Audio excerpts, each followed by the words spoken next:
Well, my next guest, Scott Lobaido, painted a tribute outside an NYPD precinct. No nasty messages, no curse words, no derogatory pictures, just a simple blue line to signify that police lives matter. Now, literally minutes after he finished, a BLM protester vandalized it. I find this very offensive. I feel like it's making it blue lives versus black lives, or white lives versus black lives. It's not that. Black lives matter doesn't mean that blue lives don't matter. It means that black lives are in danger right now. And we don't need to be making a side here.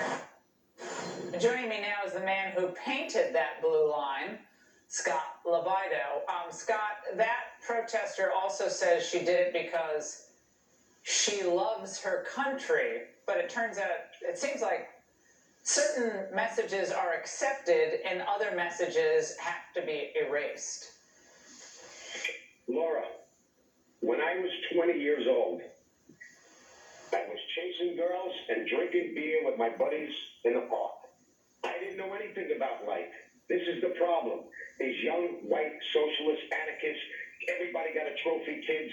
They think they know everything about the world. That blue line I painted had nothing to do with Black Lives Matter. It wasn't anti-Black Lives Matter. It wasn't a dividing thing. It was just a simple blue line supporting the most demoralized police in the world.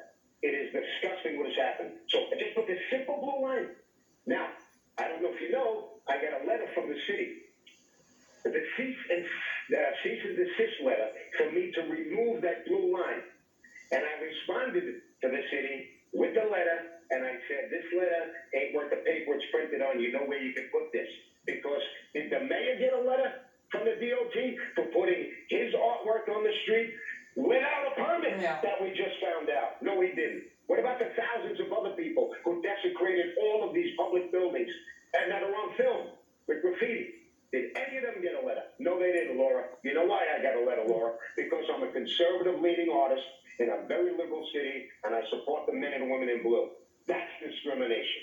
So, well, the attacks, Scott, on police are way up nationally. Assaults on police, whether they're being hit with glass bottles or worse, obviously disrespected. It doesn't even begin to describe how they're treated. These are good men and women. I mean, no one's perfect. Everybody, every police department, I'm sure, has an occasional bad apple and sometimes do criminal things. We all know that. Every group has its problem. But what happens when you paint a blue line, you're cited with violating an ordinance that Bill de Blasio himself violated by overseeing the construction of a large Black Lives Matter street mural. But I guess there are rules for thee, but not for me. It's the old do as I say, not as I do. Listen, this is that mentality. I am a conservative artist. The art world threw me under the bus, Laura, so long ago. And my artwork is for the people. I'm not this hoity-toity artist. I'm from Staten Island. I don't pronounce my R's properly. They don't like that. I vote Republican. I'm a NASCAR fan. I love my country. I love my military and the men and women in blue. And that's what I do with my artwork. My artwork is for those people. And the art world and these elitists, these liberal elitists, hate that, Laura. They hate it. And I love every second of it. I love it. Now, President Trump, Scott, was actually asked about your tribute being defaced by BLM, and this is what he said. They can do whatever they want. You do one blue line, and they make it like it's a mortal sin. Do you ever think you'd see that? And this has been happening now for a long time. Scott, how did that make you feel? It got all the way to the president.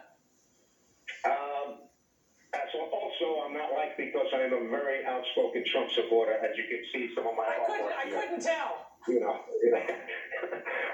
It gave me goosebumps. It really did. For him to not only discuss, what my artwork, what I did, but the whole concept, and I hate to say this, but you guys have been talking about it a little bit. I think the Black Lives Matter movement, they have a movement. They have a legitimate movement.